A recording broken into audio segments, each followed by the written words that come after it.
talk about TYE from Harlem on Amazon Prime. Look, she is exhibiting a lot of symptoms that I've seen some of y'all exhibit, and we're gonna talk about it right now. Hey everybody, welcome back to my channel. It's your girl Keandra Jackson, licensed marriage and family therapist here. Welcome back, and if you're new here, hey!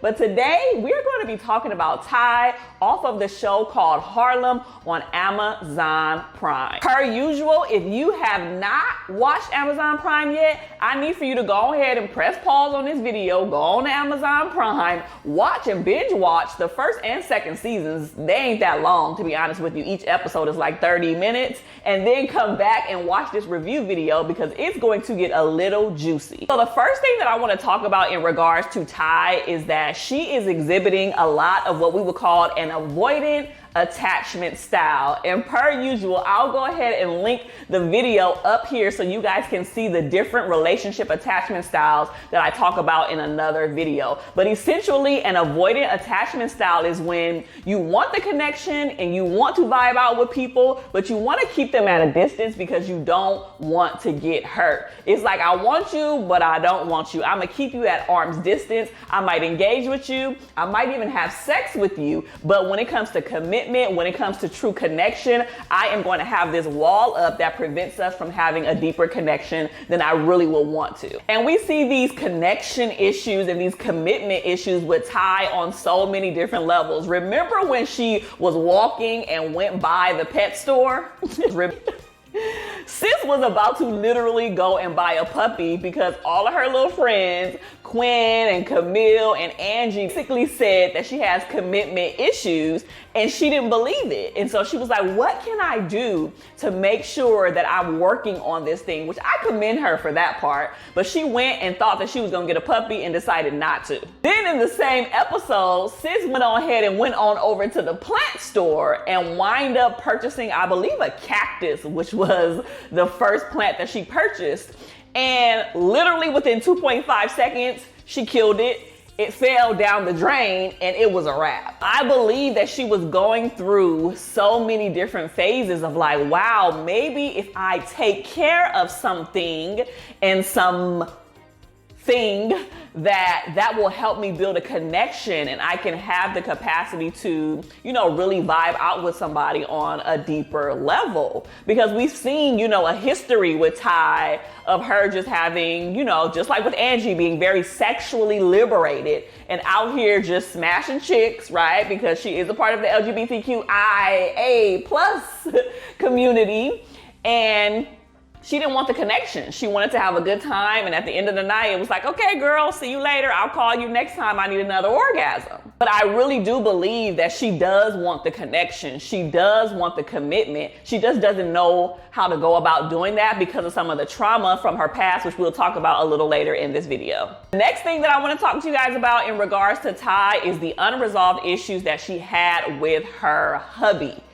When I thought she was gonna have a wife. Okay, but when hubby pulled up on the scene, I was like, husband, ooh, this is about to get juicy. And so it seemed like, even though we don't have as much information as I would have liked for us to get about their relationship, maybe that'll come in a different season. I felt like there was some unresolved issues there about why they split, why they broke up, why she left, why he's still tripping on her after all of these years. And it was just a thing, And so I believe that when you have a relationship, especially a marriage that has unresolved issues, that thing can billow on over to all different types of other areas in your life, especially when you're trying to move on and date and have a real adult relationship. And I believe that's why she had some difficulty connecting with other people and connecting and having a deeper level when she would go on these dates and, sleeping around and things of that nature. There was some unresolved issues from her marriage that she never really truly dealt with.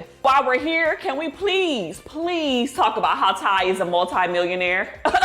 We can't forget that part, okay? When he tried to take her for half of all her money, because eventually he wound up ripping up the check and all of that stuff. But when he tried to take her for all her coin, I wasn't ready that this was going to be like over $1 million check that she would be administering, okay? I was like, oh, he'll get about $100 grand or, you know, something of that nature. Not too bad because she is she's an entrepreneur. She's an owner. She has apps, all of that. I said, okay, he'll get, you know, 6 figures.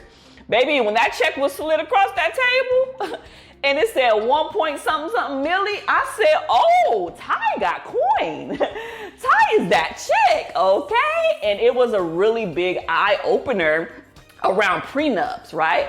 I have said multiple times, I used to say when I was younger, back when I was naive and dumb and before I had a really, you know, established brand that, you know, my money is my husband's money, his money is my money. We gonna be in this thing together. I ain't getting no prenup. I ain't never for no prenup. Ciao.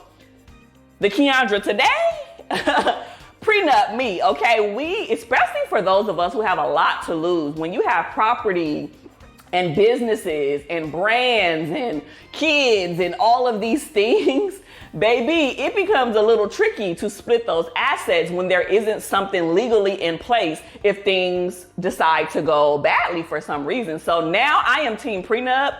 Baby, sign me up for one. And I believe that if Ty had one, she would have been in a better predicament. So if you got some stuff, if you have not thought about a prenup, if you're engaged or anything like that, watch this show, watch Ty's situation, and I promise you it'll probably change your mind and you'll be running to an attorney to sign that prenup before you say I do. Move on to the next thing. One of the things that I love about Ty is she's mad funny to me.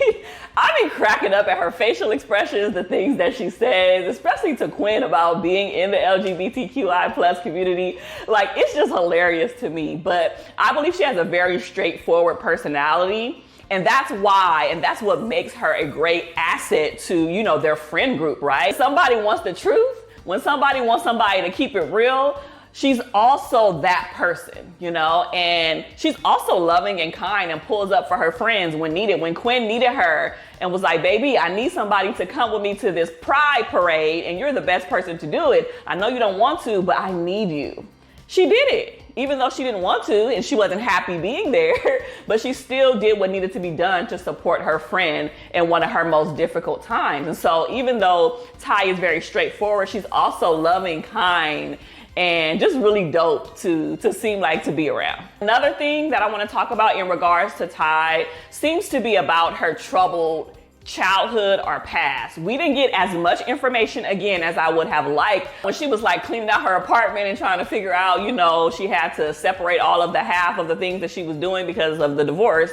You know, she had her cousin, who's also a part of the LGBTQI plus community, come over and they had like a little chit chat about their grandmother and, you know, how they were raised and perceived, and maybe her grandma was a part of the community, but she couldn't really come out and say that because that was back in a time where it wasn't as accepted as it is now. And so it told me that they experienced a lot of trauma, that she experienced a lot of trauma around her sexual orientation, how she showed up, what she could and could not do around family and family members. And like her grandmother was that pillar, that support, that one person that she had that rocked with her. And it seems like her grandma was deceased at the time, but it really showed people that Ty really had in her corner, that she felt loved and supported by, seemed to be that cousin and also her grandmother. So I hope in future episodes and future seasons, we get a little bit more background history and information on Ty's upbringing and her extended family and what she really, really, really went through. And the last thing that I want to talk about is baby. Ty is now dating the plant lady, okay? We talked about her going to get a plant, the cactus died, all of that situation. But turns out the plant lady had a thing for Ty, which I kind of felt, but she's starting to quote unquote date this lady. And now, baby, all of her history, all of her past, and all of her actions is catching up with her. Trying to feel real feelings for the plant lady. I'm just gonna call her the plant lady. And now she found out that the plant lady's daughter is Zoe, which is the one that she's been smashing and having a good old time with for weeks and months to come. So listen, the way that this episode ended, real juicy, because I can't wait to find out exactly what's going to go down when Ty has a connection with the plant lady, aka the mama, but has also been smashing the daughter. Woo! Tell me that ain't juicy. TYE has a very interesting and spicy life, and I really enjoy Harlem on Amazon Prime. Thank you so much for taking the opportunity and time to watch this review. I am going to be doing reviews on all of the different characters on this show, so make sure you continue to watch what I got to say about Quinn and Angie and Camille and Ian and all of the things. Don't forget to like and subscribe and stay connected for the next review video.